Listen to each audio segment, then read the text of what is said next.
İki hazırlamaz. Tamam hadi vakit gidiyor da. Ben tek sürüşeceğim yine kıyafetini güzel. Ay meyadım ben neymiş kadar.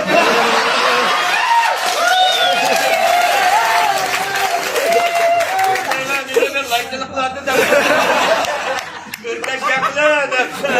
Örkeşle girmek kılıç var mı? Örkeş kılarsın bana da kırımda. Kodukuma birden Türkçe'ydim ben koy. Vakitini uzattım ben koy. Ben diyeceğim tabii koy.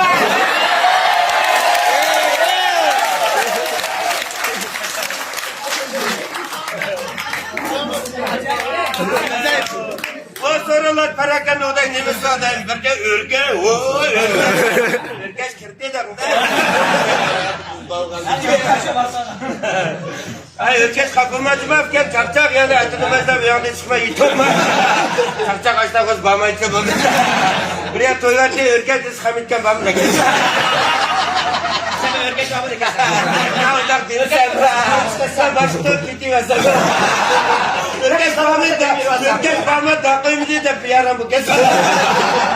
Kim vay örgeç de kes.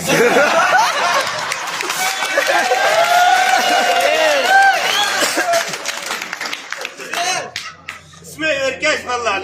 Dımız ayısı tuğla. Aynı anda bırak.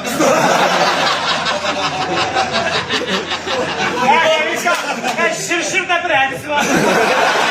Şırşır da. Başta örgek adayım var, şırşır sana düşmeye kaptı. Gözümü ki ağzına dadama kaptı. Bence örgeç, makara ben.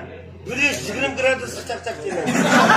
Sen tek 61 senden sen. Ben yok çakladığında kıklandan. Ben bacaklarında kılamam. Bir de olsam taz koyacağım.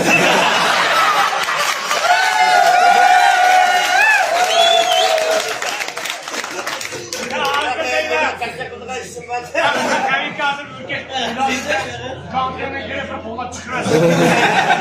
Hadi örgeç öyle adetler karışkın akşamlaydı da. Ben öler hiç başım. Ya halayık örgeç kadar kaldı.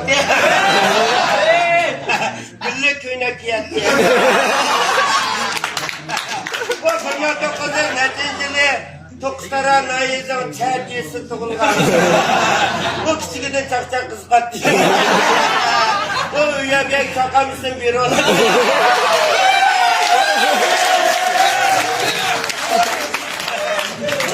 Hamitli döreymeden şundak şendak kitletti ya.